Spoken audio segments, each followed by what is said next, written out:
What is up, you guys? Welcome back to the channel, and as promised, I am gonna show some content that you probably haven't seen before. And first of all, because we've actually had some decent luck, we are finally moving on from the meme tier profile pictures. And we actually had a lot of people get Wolvie, so that's 2. Evie got one, Separate Synapse, Augie as well. So I think it was 4 or 5 of us that actually got Weapon X. Let's see. So none of these guys. So 1, 2, 3, 4, 5. 5 of us got it. But yeah, feels good. Feels good. So we're gonna head into Alliance War with Quake, Wolverine X, and Warlock. And all these nodes are gonna be flow. So if we run into a flow defender, we are gonna have to switch off to the Quake or Warlock, so I brought them just in case. Alright, very first fight is gonna be a Venom, and I believe this is an SP1 bias with power focus 1, so he'll get a lot of power rate to get his SP1, which I believe this is probably just not really well placed because should have swapped the 2 defenders that I've seen. But yeah, this one pretty easy. So the thing about this fight is that in order for me to have max deep wounds, I actually have to give up on the Stupefy Mastery. So you'll see many times I don't go for a heavy. So I think in my next war video that I bring Weapon X, I'll have him a rank 2, but also I'll have max Stupefy, because that really did hurt me with damage. So yeah. And there, as you can see, utilizing Wolvie's kit of being able to just tank a hit, and I'm back up to like 96%. Took a hit, but I knew I would be unstoppable, and I would have a 50% chance to regen that health back. Alright, on to the next fight, and I believe this is basically the same node, except now it's for SP2s. So he'll get a lot of power gain up to SP2, and he'll be more likely to throw SP2s as well. Alright, but yeah, basically the reason I made this video is because a lot of people are questioning whether Wolvie would be good in actual content. And I think he's decent. I think he's actually pretty solid because he is pretty forgiving. Not sure about Axe 6.4 just because the attack values are so high. But for War, I think he's decent on both offense and defense. As you can see, finished off that fight pretty easily. 38 hits. And we're moving on to the next fight. So this is actually brute force with toggle unstoppable. So actually going with Quake on this one. And the tactic here is actually to kind of Quake a little bit, and if I get brute force on me, then I have to instead of evade, just evade parry and then light attack, because light attacks do deal or do give the opponent less power. So we're going into this fight with Quake. Usually not the best choice for this, just because of brute force. So yeah, as you can see, you'll see how I play this out. Unfortunately, the spacing wasn't great there, but yeah. So the other thing is that we also, like I said, don't have max Stupefy, so this fight is a little bit tougher than usual. And so yeah, we're just gonna go in and light attack when we need that to refresh the brute force timer.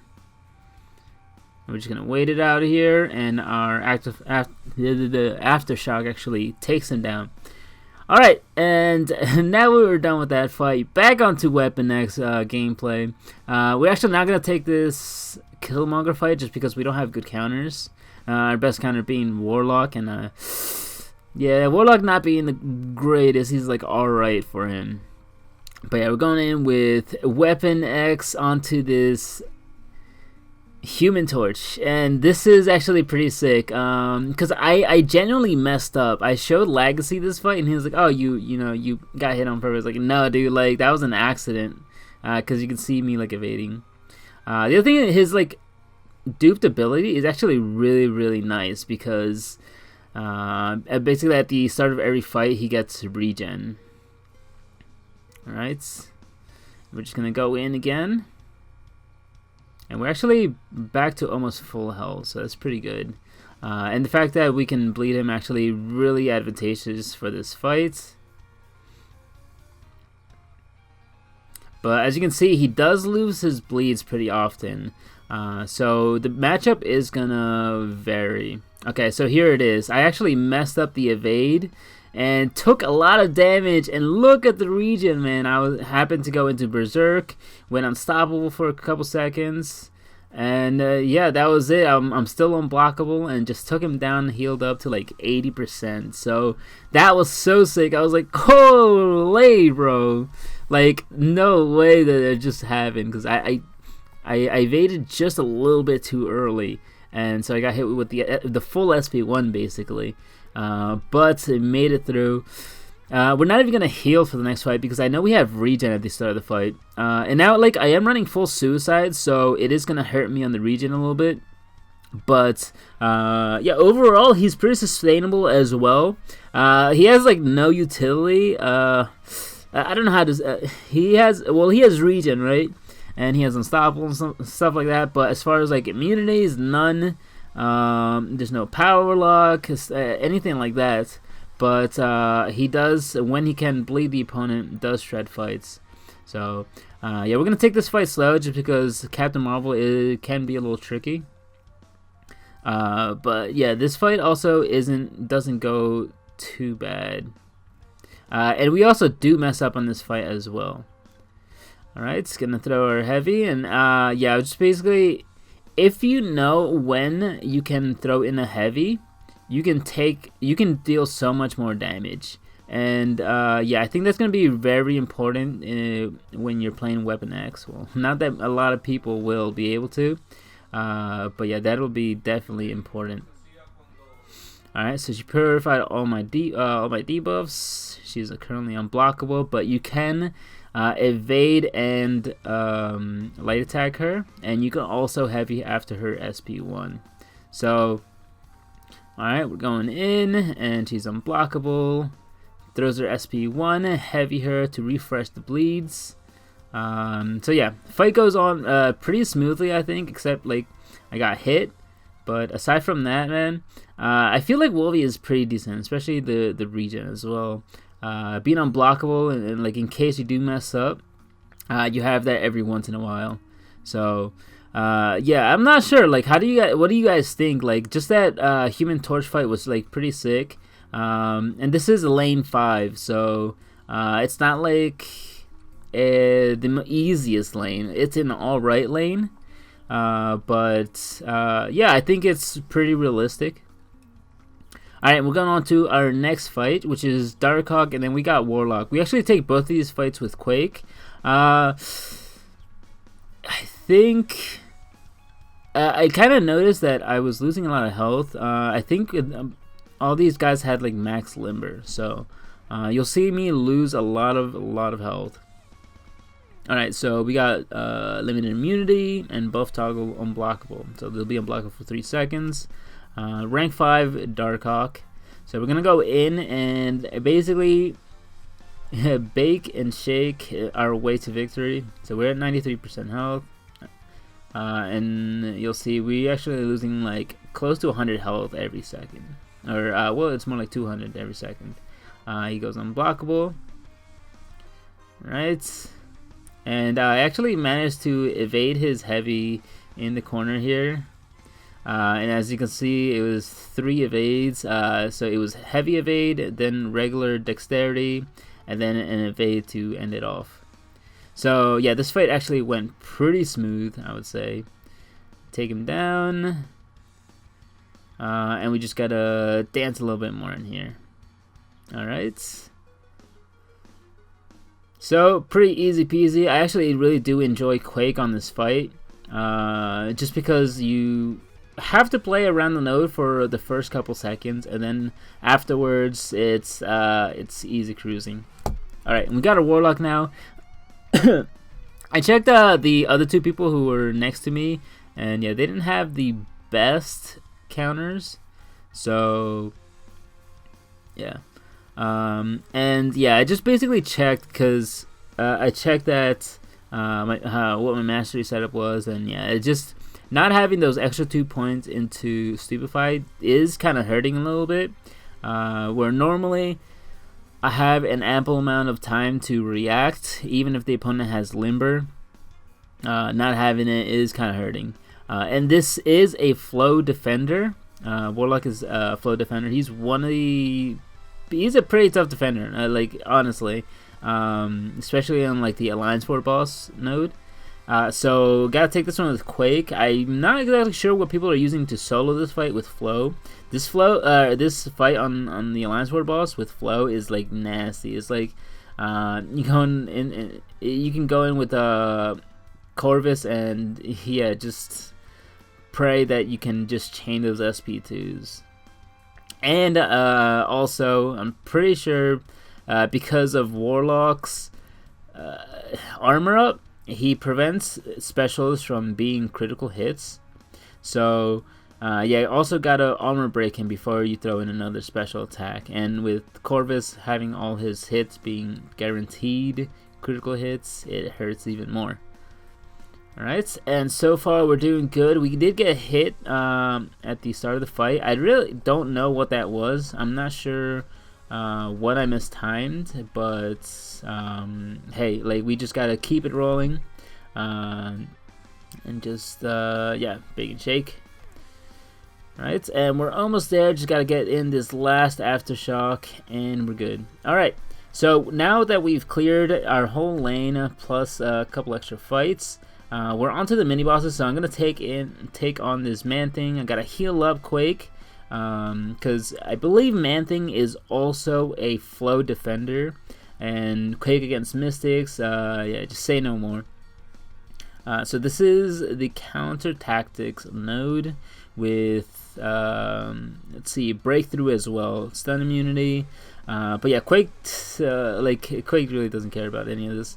So we're gonna go in with Quake and just bake and shake again. This fight is, I feel like Quake. The way I do stun immune fights, just because I don't want to take the risk most of the times. It really depends, honestly. But usually I'll do Quake and bake, which is evade parry. So in this fight I do evade parry because then they'll throw their heavy, and I could just evade their heavy with a heavy attack. But yeah, depending on the champion that I'm fighting, I'll switch between evade dexterity or evade parry. And I also feel like debuff immune is actually better fight for Quake, just because concussion can screw your timing up, whereas if you don't have that concussion, you always know that like your timing will always be the same. Alright, and we're actually halfway through this fight already, so yeah, this Man Thing is no issue for me. We've lost a decent chunk of health, but yeah, as long as I finish this fight with 0 deaths, I'm pretty okay with that. Alright, and I believe we actually need 2 more aftershocks to take him down. I got hit there, it messed up my timing. But as you can see, guys, Quake on some of these flow defenders, it's just too good. Alright, and 1 more aftershock left to trigger. And there we go. Man Thing down at mini boss with Quake. Easy peasy lemon squeezy. And next we've got this Invisible Woman. I actually did scuff up this fight, so yeah, kind of a spoiler alert. But we do go in with Weapon X. I just wanted to try him out. But like I said, not having max Stupefy really hurts. And I just didn't want to. So you'll notice I do play scared. When you're uncomfortable with the champion, like I literally the times that you've seen me play with Weapon X, almost all of them, like 80 to 90% of the gameplay you've seen on Weapon X, I've recorded and uploaded. So I really haven't been like testing him all that much. I just kind of said like, hey, screw it, we're gonna upload it for the content. So yeah, I'm gonna be. I do play scared in a lot of these fights. Also, having full suicides doesn't help me at all. And yeah, this opponent actually has this spare. It seems like he hasn't maxed. So it is hurting me a little bit, and I do get hit with that SP1 too, so that also really hurts, especially because I went from like 60 to 70% health to like a third of it. Refresh bleeds here, and yeah, this fight is just going so downhill. I just don't really know what to do, and her SP1s take a little bit too much time, so it's also hurting me. So in the next Alliance War video that I take Weapon X, he will be rank 2, and I will make sure to remove suicides as well, because it is hurting me in this fight. I might also, I gotta think about it, I might also bring in Sabretooth. With Weapon X is actually really good. Increases damage, and I think also increases the duration of bleed, so that's actually really insane. Alright, and then towards the end of the fight I just end up using just pretty much exclusively heavies, and unfortunately where I would normally just heavy attack and just take the hit, I couldn't, so I lost all my bleed stacks. And yeah, just now I'm in assassin's range as well, so I'm like, oh my god, dude, like right there, and I missed another SP1, so it was pretty sad. I was like, damn, dude, like I honestly played pretty bad there. I tried to survive as long as I could, but playing scared is just, it's tough. Like when you know you're not too comfortable with the champion, and you also down or have a disadvantage because having full suicides and not having max stupefy, it does really weigh me down. So yeah, in the next war video where I bring in Weapon X, I will make sure that is a little bit more optimal. But yeah, we heal up to full, we revive, we know we're going to have regen at the start of the fight. We have 17 persistent charges, which help, which basically determine how much regen we're going to get. But yeah, this fight goes a lot better. Going for the heavies a little bit more towards the start of the fights. It sucks that, yeah, because this person has max to spare, it's actually cutting our healing down quite a bit.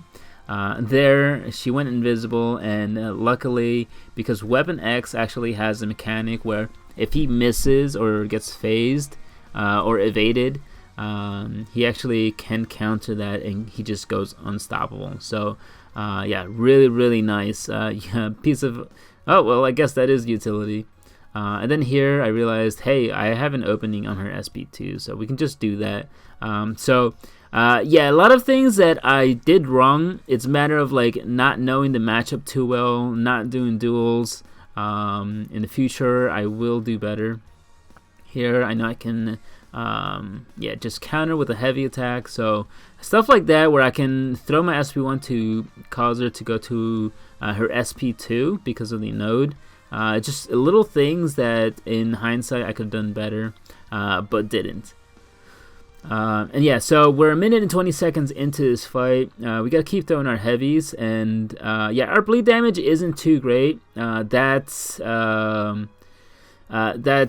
Sabretooth synergy. Like, now that I think, like, it's actually kind of a big deal. Like, if you can increase his damage even by a little bit, it does wonders, honestly. Alright, and we're actually almost done with this fight. I believe yeah, once we have like a decent amount of bleeds, then she starts to go down pretty quick.